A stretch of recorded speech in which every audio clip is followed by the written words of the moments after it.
Hello guys, good evening again and again. Gagawa po ako ang aking video for today. Gagawa po ako ng ice candy po uli, isang matcha po. Ayan, green tea. Matcha isa green tea po ang aking gagamitin for today. At itong gatas po, maramihan po ito guys. Mahilig po kasi yung aking mister kumain ng ice candy guys. Ang gagawin ko po ito ano po ito guys? Milk. 2 litro po ito na milk ang aking gagawin. Ganito po karami ang matcha green tea. Then lalagyan ko po siya ng cornstarch po guys. So ayan, I will start na po. So ayan po guys, ang ating matcha. Lalagyan ko po ng mainit na tubig po. Tutunawin ko po ito sa mainit na tubig. Okay, bago ko po ito ilagay doon sa my milk. But, ilalagay ko na po ang ating cornstarch po dito sa ating milk po guys. Ayan. Para tutunawin ko po ang ating cornstarch.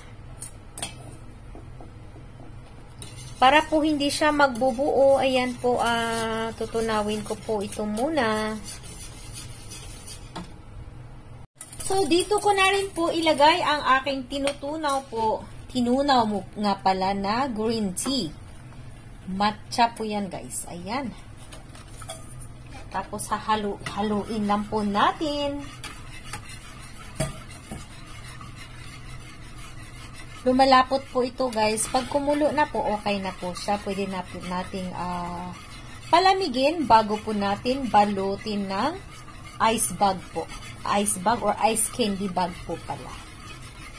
So, ayan. Pwede po nating lagyan ng condensed milk, sugar. But, for us, yung aking asawa, bawal po sa kanya kasi yung matamis. So, sugar cut po ang aking ayan, sugar cut po ang aking gagamitin. Sugar cut po guys, para po siyang sugar free. But, may tamis po siya, but 80% po calorie off. Ayan po guys, intayin ko na lang po ito na magkumulo. So, ito po guys, creamy na po ang ating matcha ice po. Matcha milk po ito guys. Kasi milk po ang aking nilagay. At matcha is green tea po ang aking nilagay. So, pwede na po natin itong palamigin. Pag malamig na po, pwede ko na po siyang ibalot sa ice candy bag. So, ayan po guys. Papalamigin ko po muna. Para po siyang avocado guys. Yung kulay. But, pagkamalam po talaga siyang avocado. But, green tea po ito, guys. Gusto po kasi ng aking asawa na medyo mapait or mapakla. Mas masarap daw po. So, kaya dinamihan ko po ng green tea. So, ayan po. Malamig na po, guys, ang ating matcha milk po. Then, pwede na po nating ibalot po sa ice candy bag. Yung aking ice candy bag po, guys, galing po ito sa Pilipinas kasi dito sa Japan wala pong pangbalot po ng ice candy po, ng ice candy bag po. So, meron namang mga plastic, iba-ibang klaseng plastic po, but iba po talaga yung galing po sa Pilipinas na pangbalot po ng ating ice candy po. Parang sanay po tayo doon. So, ayan po, ibabalot ko po siya. Mahirap po parang ang hirap po nitong ibalot guys, kasi maliliit lang po siya.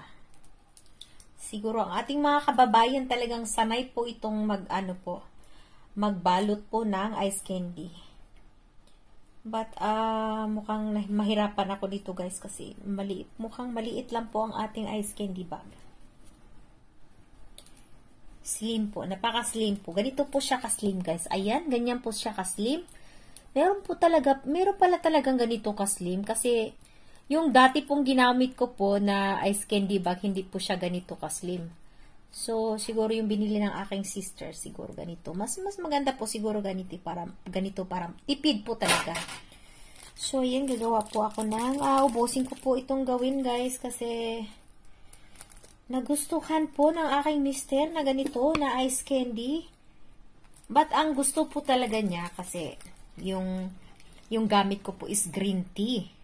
Yung green tea po kasi, wag lang po nating masyadong tamisan. Sa kanya po, guys, ha. Pwede po nating tamisan po sa atin, sa Pilipinas. Lagyan po natin ng condensed milk.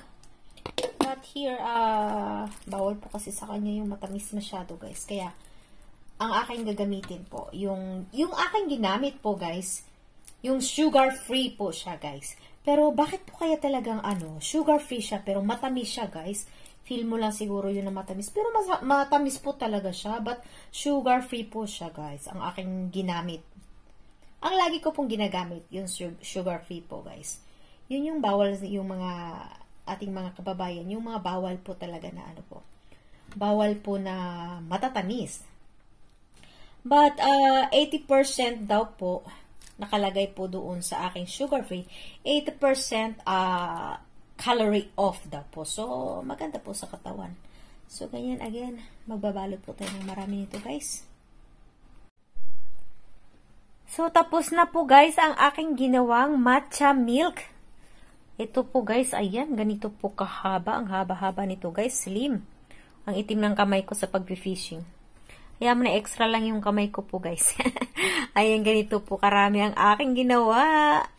Tapos, siguro, wala pang ilang linggo lang po siguro ito. Baka isang linggo lang po ito kainin ng aking mister. So, ito po, guys, kulay medyo light green po siya. But, pag lumamig na po siya, pag matigas na po ito, guys, magiging kulay green po ito. Masarap po talaga ito, guys. Try nyo po. Matcha milk ice candy po.